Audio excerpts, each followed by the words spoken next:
I had one more space for notes, but then Honda.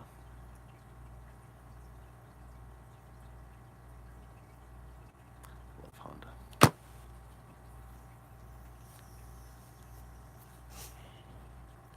Honda had to go and prove to me that they are capable of just making exactly what I want. Deep in my deepest, in the cockles of my heart. Oh.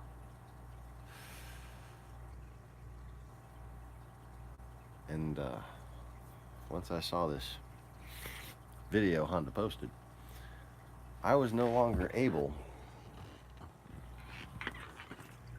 to maintain a train of thought.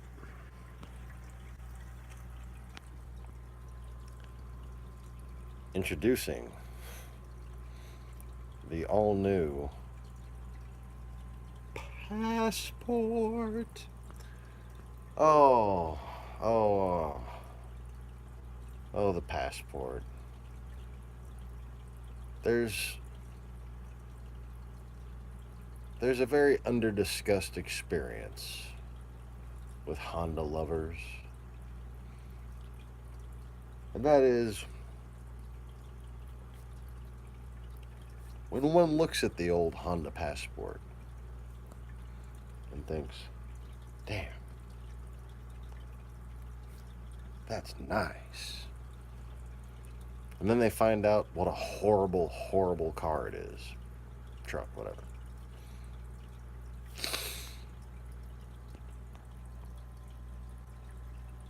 But this thing here, ooh. I invite you to go to Honda's YouTube channel and check out this video. I used to get lots of Honda ads on my channel, but no more.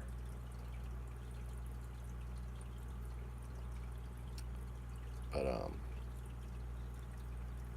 so that's a new all-wheel drive, off-road oriented, mid-size, nice mean looking front SUV right there. And oh, 2019, that means I'll be getting one about 2030. Look at me, I can still drive. You know. Anyways. So I thought that was cool and worth sharing, just in case you weren't already subscribed to Honda. I just had to freaking geek out about that. Because, man, there is, and here's how often I think about this. There is, on this property, an old Honda Passport. That, as a Resto Mod guy, and a Honda guy, a Honda Resto Mod guy,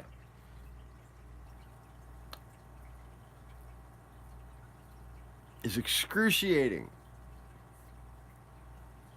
Because that thing sitting over there with original factory alloys, tires rotted off of it 10 years ago, you know. All four of them just flat, crumbling rubber.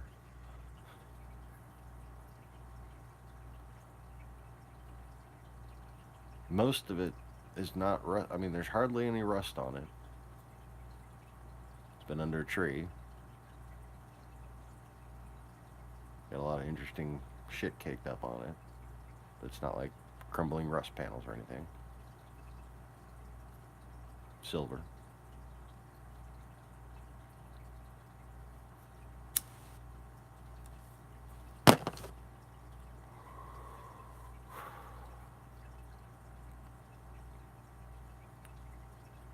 And I just, you know, can't stop thinking. Wouldn't it be lovely if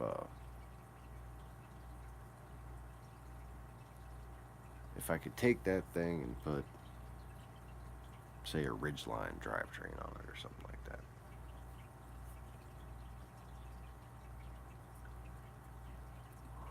Have me an old fucking Honda Passport. That was worth the shit.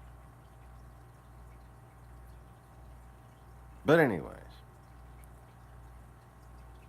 So now after 7 years of staring at that fucking thing, wishing I could do something with it, they have finally brought back after 20 something years, the Honda Passport. And I bet you it's bitchin', man. The front end looks bitchin'.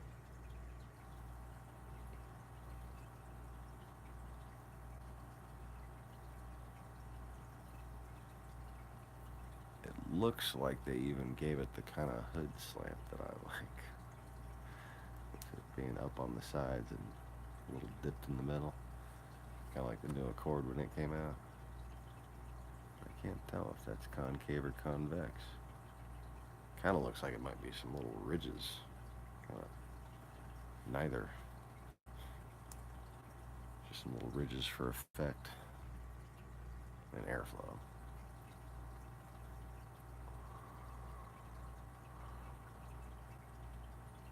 Anyways. So, good morning, good evening, good afternoon, whatever it is, wherever you are. And welcome to the Lost Begotten channel.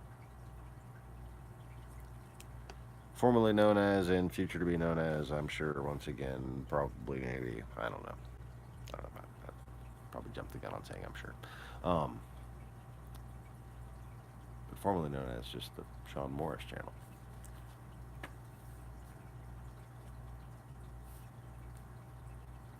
Where we're not going to get up to check the salinity right quick and refill auto top-off bear, because this is not the Easy Reefers channel. This is the Lost Begotten channel here on Fake TV, and I am, of course, your host. Fake TV's one and only Sean Morris. This is not third grade.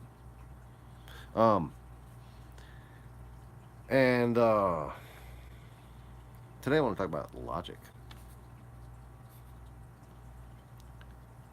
Strategic logic.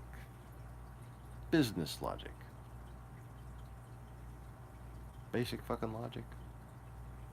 Let's see, any other kind of logic? Demographic, like population management, leadership, governmental logic.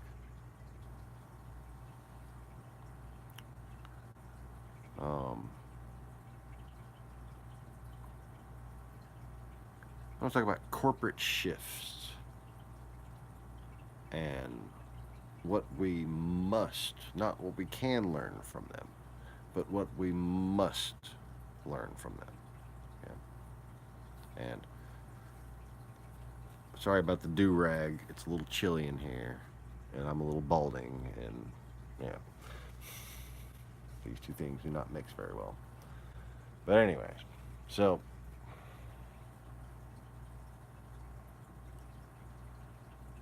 I've been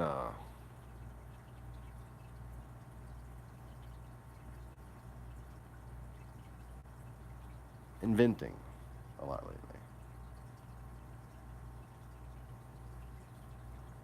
Not trying to toot my own horn or anything, but like, it's one of them things that like I feel compelled to do.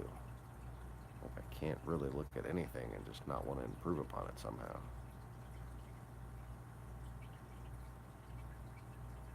You know, like the world.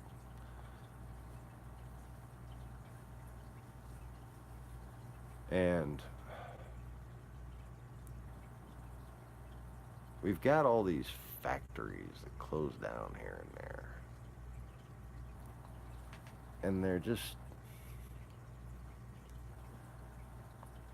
there should be at the very least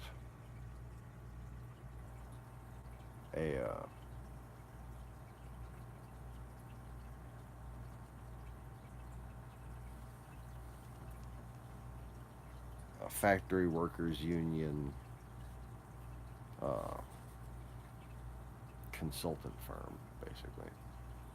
Like for the United Auto Workers, GM laid off 15,000 people, and those were UAE workers. So say get them together with some sort of invention, some sort of new product that they can make at their factory, and try to, based on their group's skills and proven work history and everything else, try to get another company to buy that factory, or an investment bank to help them start a new business.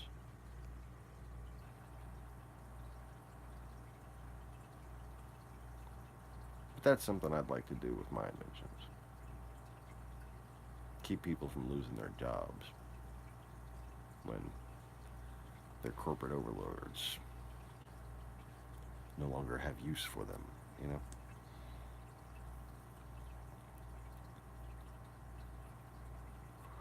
A divided society fails to progress.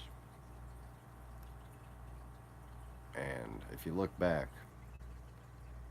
we went from a very oppressive society, very ignorant, and very, I don't know, almost slave like society, to a rapid rate of reforms, labor reforms, workers' rights.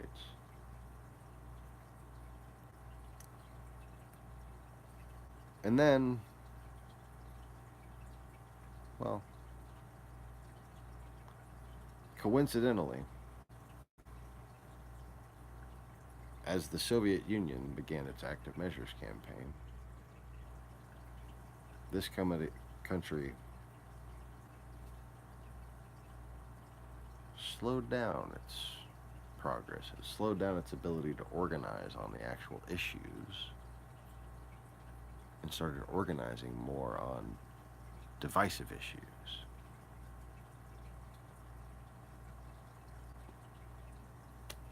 What a coincidence, you know? It's like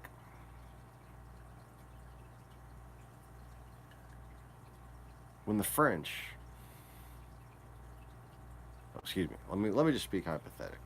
Say you got two big countries, right? And you got some mountains and something, or something obstructing the border right there. But these two countries really want to fight. Okay? And there's this other country right here. And they got some nice, flat forests, no problem to, say, drive a bunch of tanks through.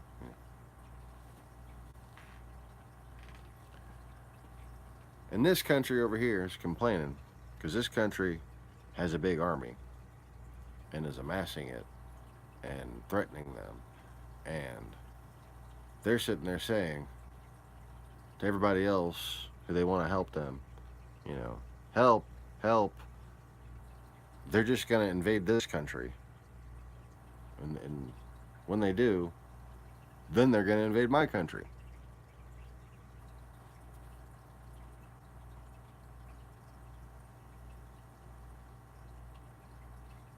And we can look after the fact and see,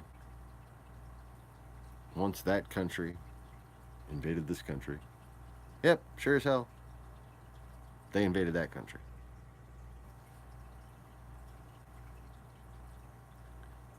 So this country here, they were right for saying, hey, we need to have like an alliance with this country up here.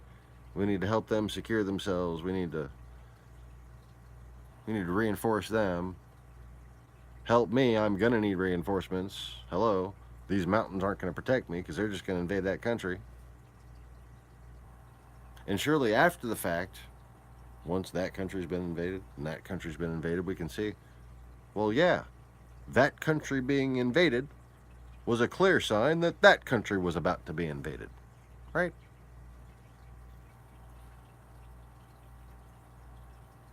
Just simple, logical, fucking order of things.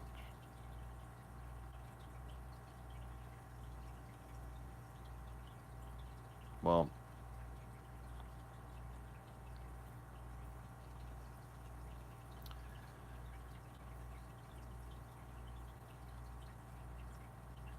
we had a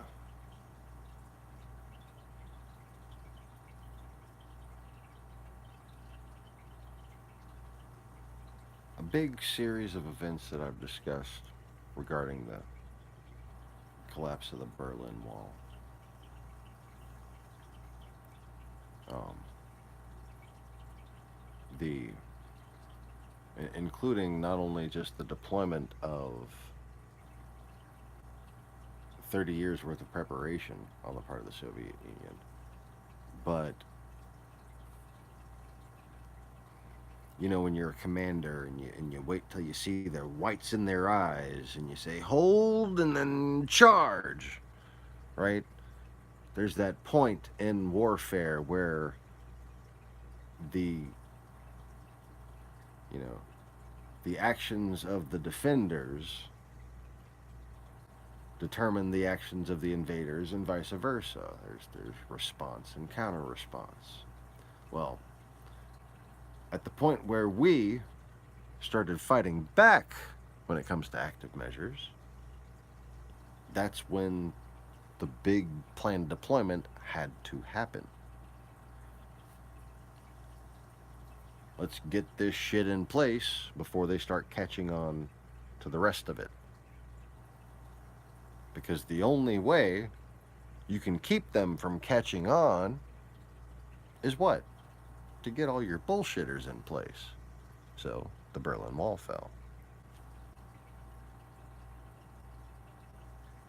And there were some people saying those people were coming. And there were some people when the Berlin Wall fell said, this is so those people can come. And nobody listened to it. The Cold War was over. We thought there was that forest sitting there.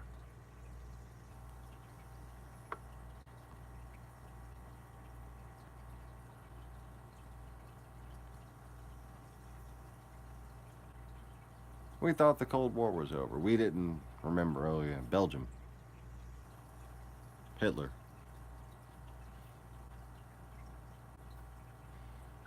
We didn't think maybe we should help France.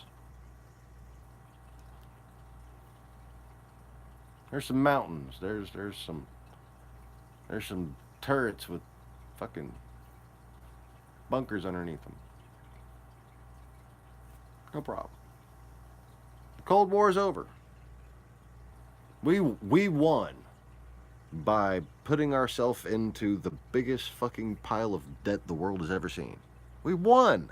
Yay! Good job, us.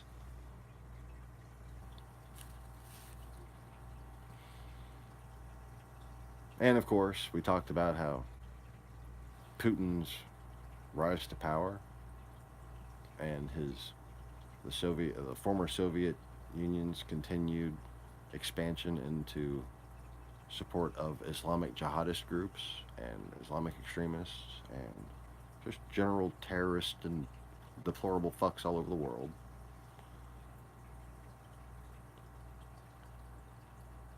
That not only helped Putin in his rise to power, but that preceded 9/11. And also Donald Trump's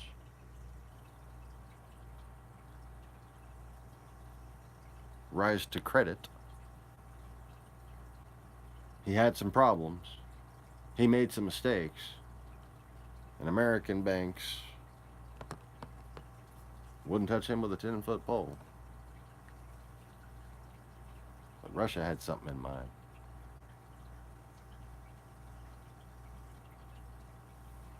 They just happened to give him money. And he just happened to build a tower right across from the United Nations, right before the Trade Center fell. And what's funny is, we also discussed this. We also discussed how Alex Jones and all of the conspiracy bullshitters online and all the little trolls that have no fucking clue about anything can't seem to reconcile how Alex Jones has pointed out the World Trade Center 7 collapse. Alex Jones has pointed out Larry Silverstein. He's pointed out the video of Larry Silverstein saying we gave the order to pull it. But while his good friend Donald Trump has said on camera multiple fucking times, Larry Silverstein is like my best fucking friend, Alex Jones has never pointed out that Donald Trump and Larry Silverstein are friends. That alone is enough to raise suspicion.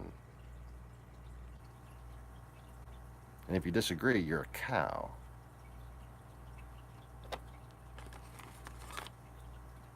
Just wait for someone to herd you into the slaughterhouse. Just keep grazing. Yep. What else is on Fox News today?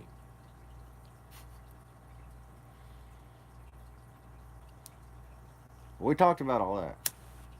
But we didn't talk much about what happened after 9/11.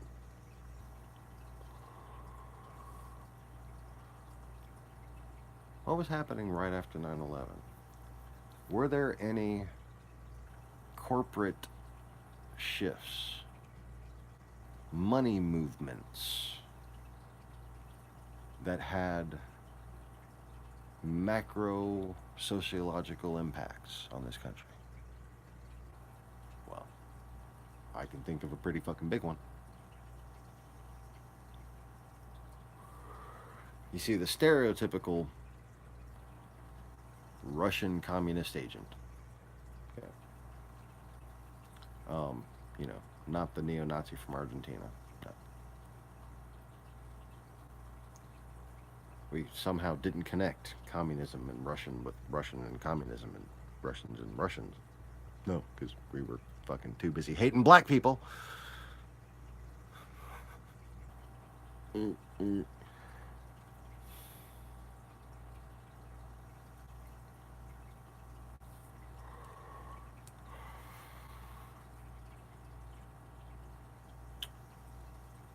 The stereotypical communist, multi-generational infiltrator is your Jew from Poland, who happens to pretty much not be a practicing Jew, but more of a greedy fucking atheist. Like George Soros, right? Well, if Mark Zuckerberg isn't a robot, now, I'm not saying that Mark Zuckerberg is probably a robot. I'm just saying that if anybody's a robot, it's probably Mark Zuckerberg.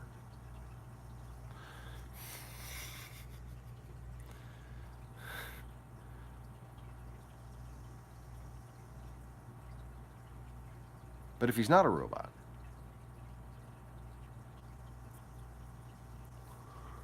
do the math.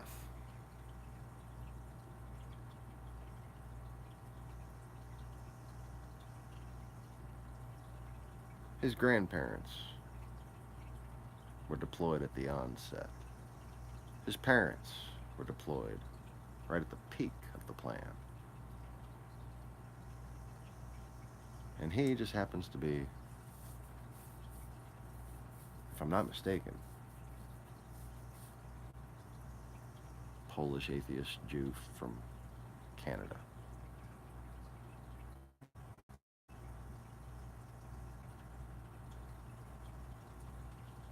I can't re-Google that.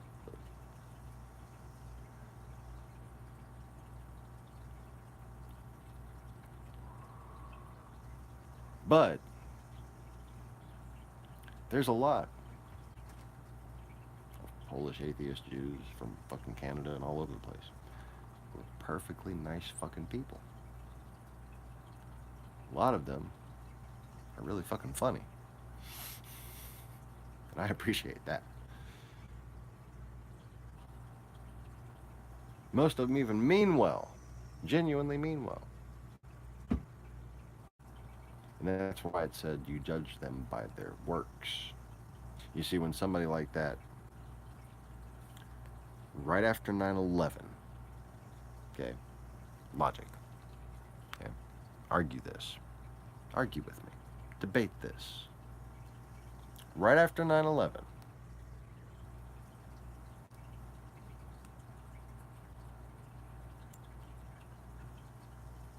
we discovered that this terrorist network relied on covert communications and the ability to find and recruit people. Okay.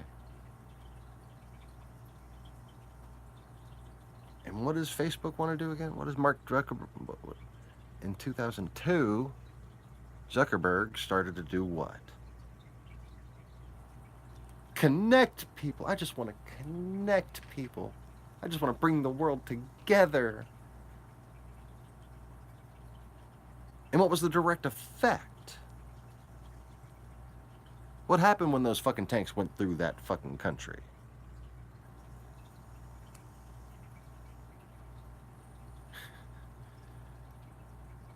Al-Qaeda, all these different fucking terrorist networks, they wouldn't be what they were without this movement towards alternate social media that somehow allowed Facebook to kick the shit out of AOL, Yahoo, and MSN.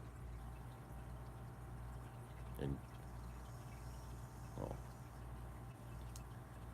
Google suspiciously was glad to just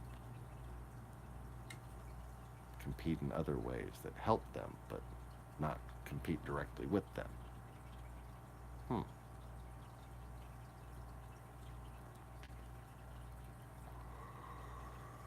But Zuckerberg, and let me just say, you know, I smell shit from a mile away. And when I first heard about Google, I'm just like, I'm just going to keep using Yahoo. Something ain't right about that. Okay.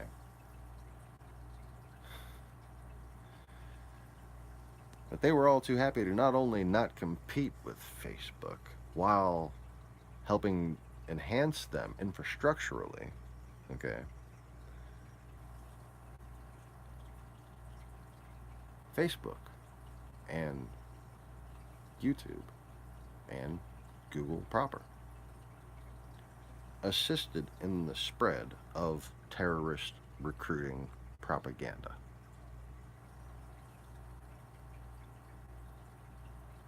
With virtually no fucking accountability.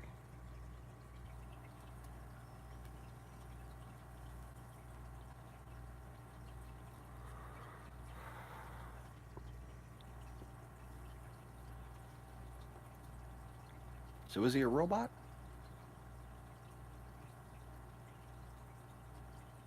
Well, it depends on what you mean by programmed. You see, there's a lot of failed experiments in mind control and manipulation of the masses. But if you think that the shit floating around on the internet, MK Ultra and crap like that, is how it's really done, you're a child. How it's really done is the War of the Worlds broadcast. How It's Really Done is an opinion article on a piece of technology.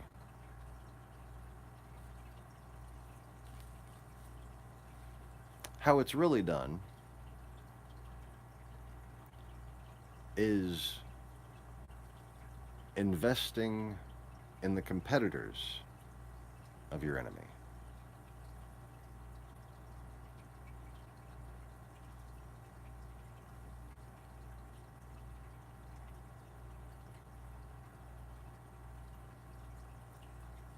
And of course, how it's really done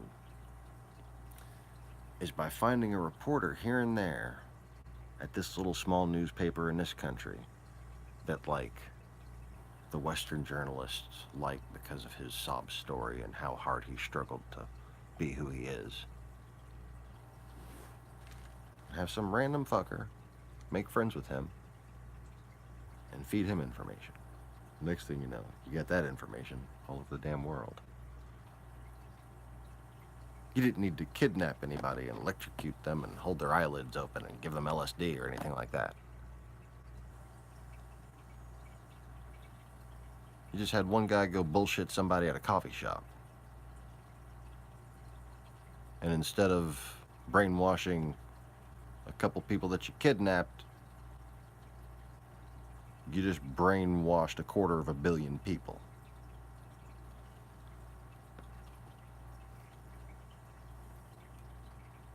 That's the MK Ultra that internet trolls, for instance, are up to. You know, when they're not making child pornography and stuff like that. Anyways, so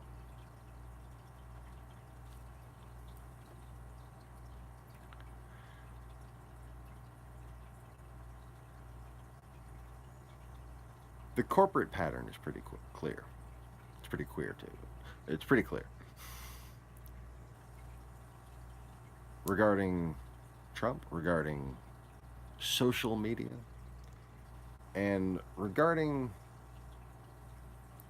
people that are just stuck doing the time warp while being revered as some sort of geniuses for coming out with technology after everybody already came out with that. Like Elon Musk. Now, I'm not saying he was the only person, but what Elon Musk and I'm sure some other people like him did in the 90s was, and on through the early 2000s, it didn't stop, was give credible news sources a near impossible business scenario by basically making packaged apps for news websites.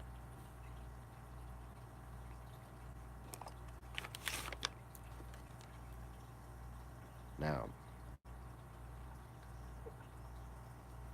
one of the reasons why all we have left now is like Politico and Snopes and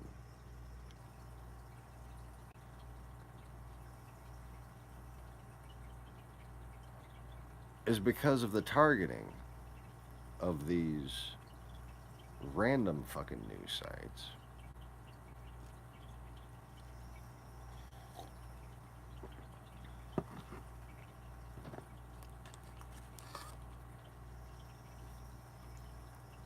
Which was basically sealed in by the cooperation between Google and Facebook. What was left by the early 2000s, as Facebook started to take over by the end of the 2000s, no more. Newspaper has been running since the fucking 1800s. No more. A couple of them left, but you know, if you watch Fox News, you think they're fake news.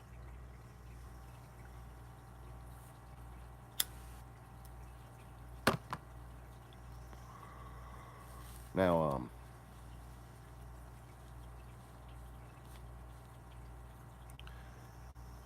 since then,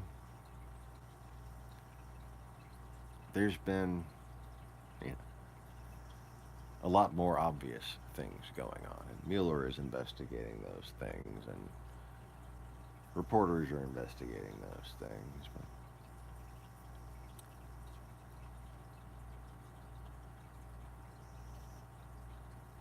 there's another interesting pattern, and I don't think anybody's going to be reporting on it, because from our government's perspective, this is, if I'm right, top secret. From the common reporter's perspective, this is conspiracy shit. And from the little Russian shill's perspective,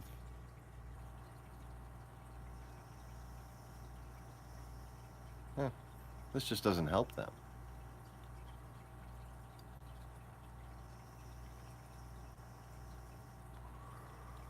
A couple weeks ago, maybe about a month and a half ago now. No, probably about a month ago. Less than a month. Ford, I'm really not sure about the time frame now, but anyways, just a few weeks ago, Ford announced they're not making fucking cars anymore.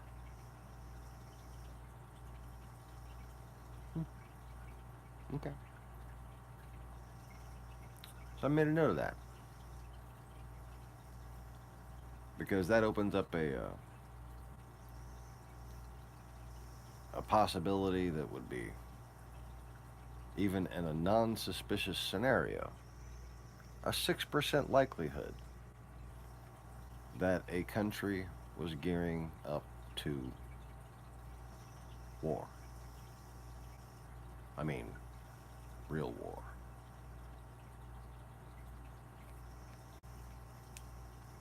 %6. Nothing else going on.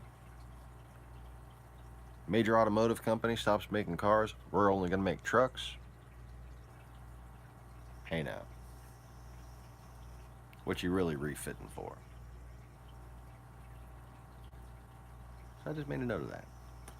Because considering the actual geostrategic scenario we find ourselves in, oh, it's a lot more than 6%. Just the one plant, I'd say,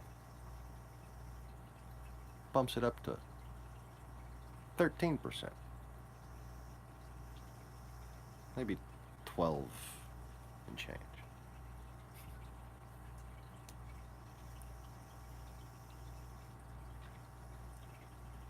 The note I made was, okay,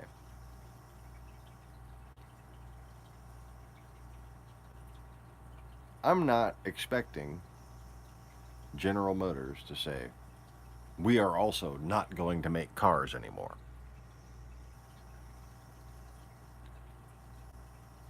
That would just be too obvious. Okay? But what I was expecting, if that 13%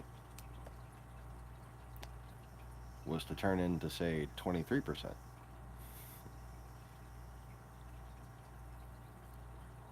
that is likelihood of world fuck war 3.5 or whatever.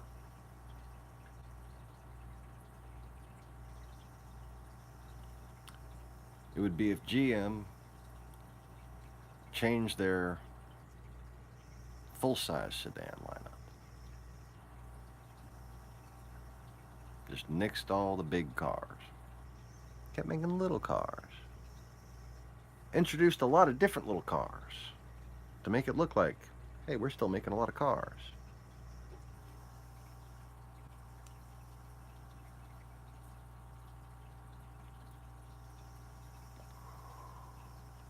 Well, GM just announced the full-size Cadillac gone. full size, the bigger Chevy Volt, you know, the nice Chevy Volt, gone. Still making the Bolt, the smaller electric one, gone. The Volt's gone. The big Buick, gone. Bunch of big sedans. We're not going to make those anymore. And they gave these sales numbers as their justification.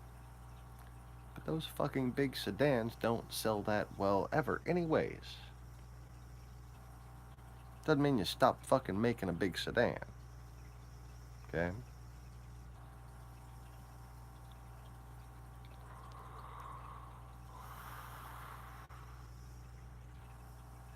If you want to be try to be nice, you owe me a hell of an apology. You don't deserve my wisdom. Understand that.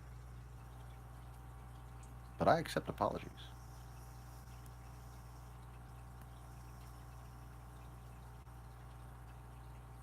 Fact of the matter is, I've been right. You've been wrong. You've been a dick. I've been generous.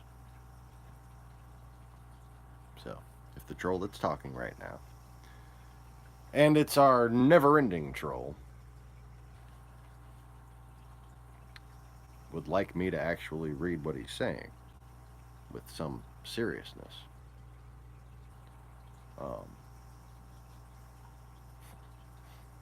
be a man. I fuck up, I say I'm sorry. You're a fuck up. As far as I'm concerned, you gotta earn your way up from having to apologize for your existence, okay? You've been that much of a fucking douchebag.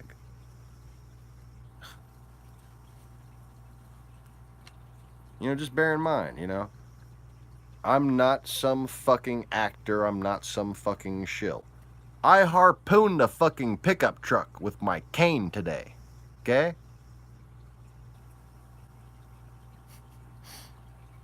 I keeps it real. 'Cause I fucking am real. And there ain't a damn thing about me that I've claimed that hasn't been backed up by either proof or logic. Now, if you want to learn more about the founding of Russia, you'd be interested to watch last night's or this morning's broadcast on the Easy Reefers channel.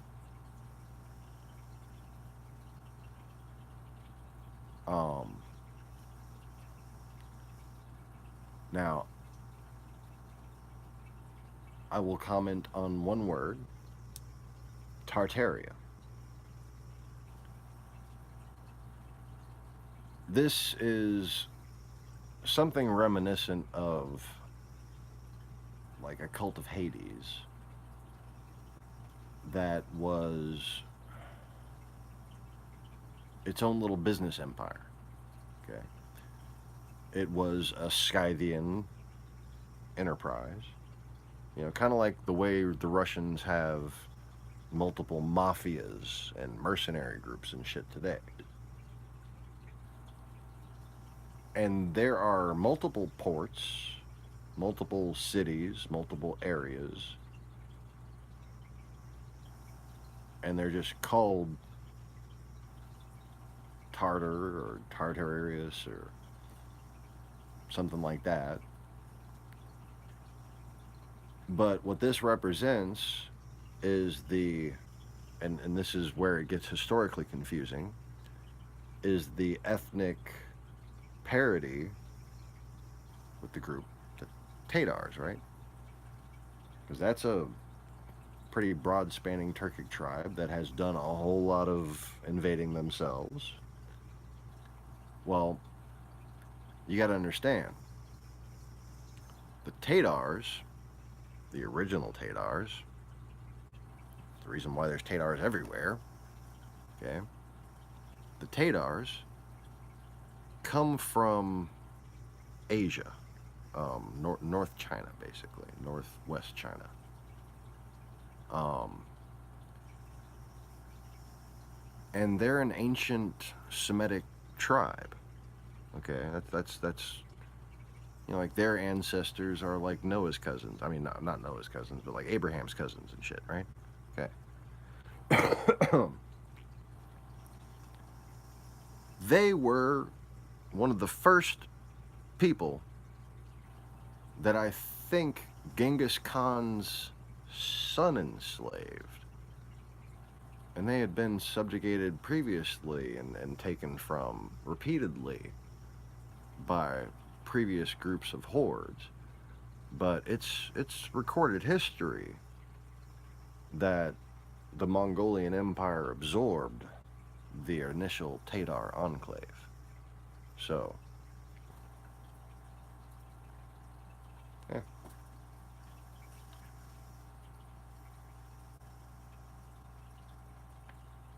Anyways.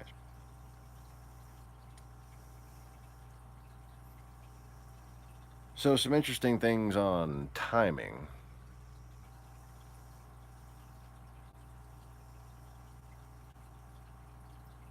Oh, that's you pretty much have your answer. I mean, the explanation for that specific question is not that much different. Um,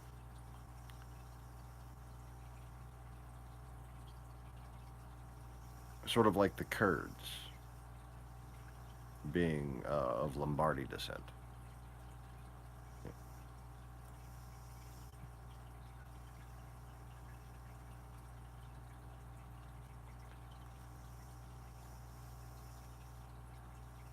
So, with Ford doing what it did and GM doing what it did, back to my notes. And then, this question of timing, like, if we look back, should we have seen this coming? If we look back, can we connect it and say this is something that happened, even though we didn't see it coming? Like fucking, they were going through Belgium.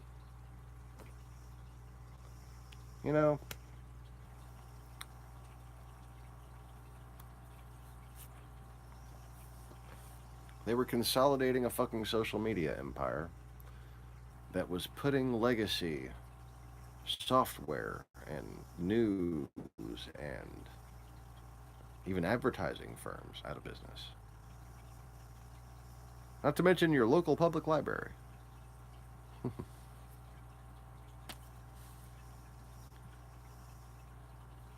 The question is, why now?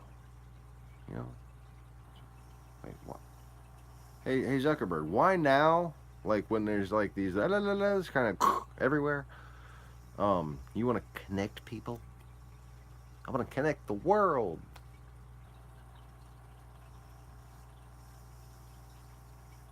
And boy, when I started looking for fucking jihadis on Facebook, just to see how hard it was to find them, it wasn't.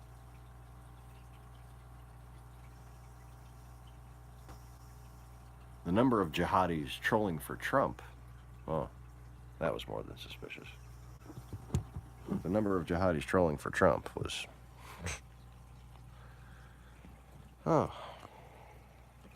fascinating. But then I managed to get screenshots of a couple of those jihadis who were trolling for Trump to speak in Russian. I got their responses in Russian.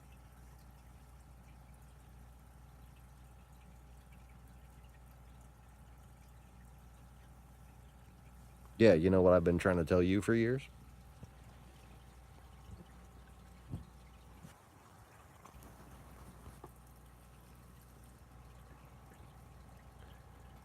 Which you might find interesting what I just explained on the other channel. Okay. The reason why you don't like me is because you were brainwashed to begin with. Okay. G'day, Neville. Good to see you, brother. And this comes with a basic misunderstanding of definitions of terms. Like how similar the definition of the term Caesar is to Meshiach, or Messiah, or Christ. But then again, the definition of a term like God has fully escaped humanity. And you'd only find maybe a Wiccan or two here and there that actually had the understanding of what Genesis actually means. When it says God created mankind in his image, okay? You can create something in your image with your balls.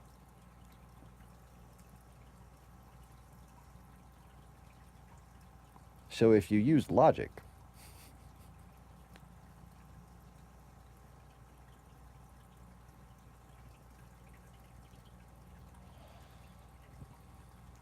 God listened to Barry White. Okay. No, if you, I mean,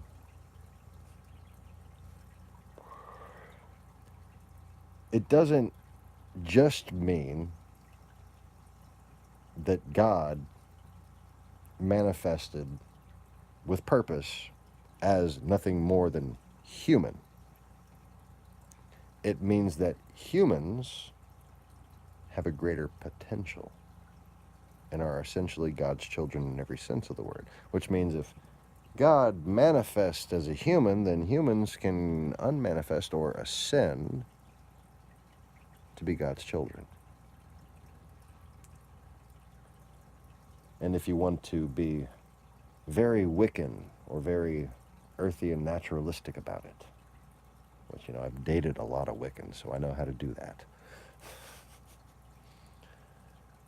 You'd say that God, or Christ, was the universe. And in Gnosticism, you have this concept of being the husk within, and Mother Nature, or the goddess, being the husk without, or the chaos, or the natural forces that bring the universe into life, okay?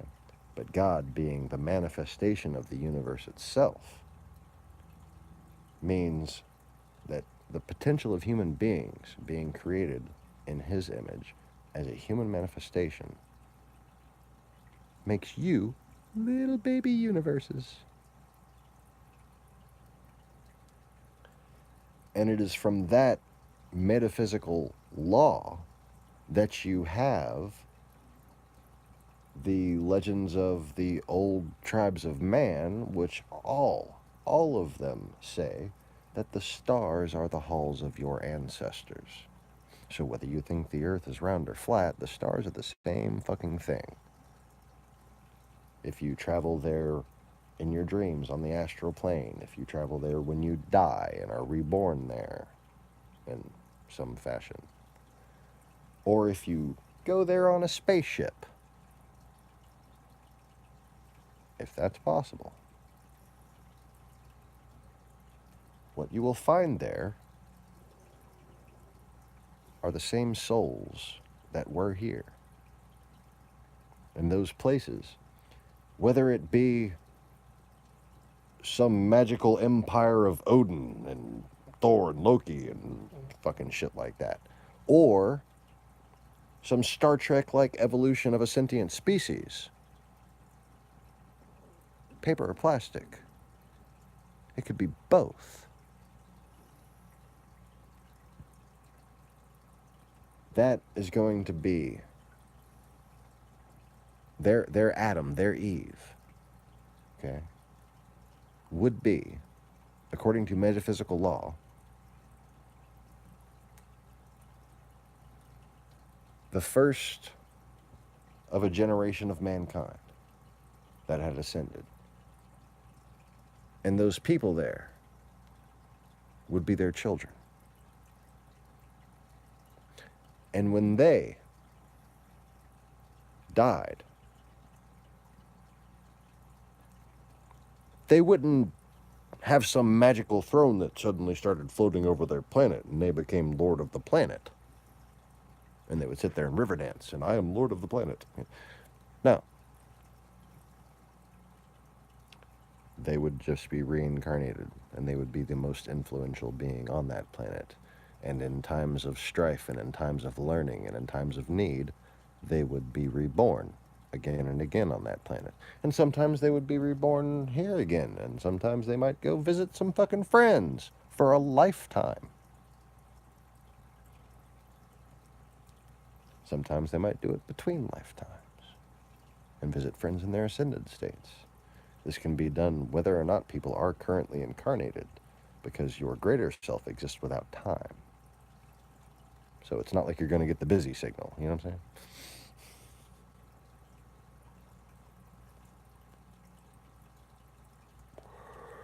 But, you know, what do I know? I just fucking created everything. No, the stars came from us.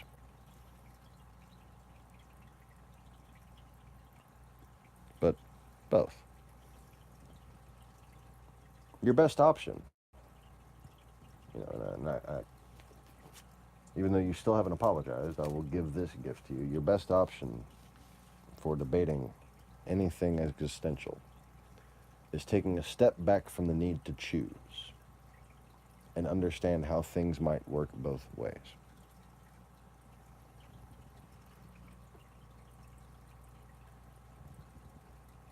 The entire universe itself came from the first of us, that being me.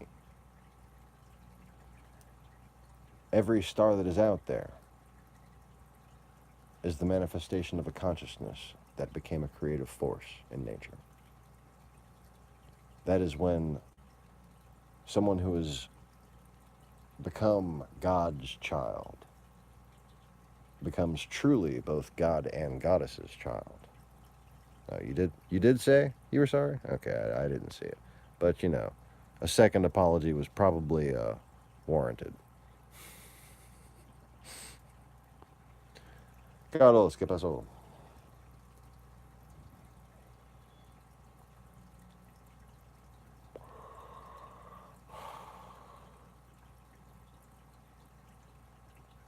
I managed to accidentally manifest the new Honda Passport. I said they should make the Passport. People said I was stupid. I think even Ryan was like, well, it was just a fucking, you know, a Isuzu Rodeo with badges on it. And, you know, they've never really wanted to make it to begin with. They're probably not going to, like, make one just for you, Sean. Well, Mr. Fancy Race Car Champion of the world.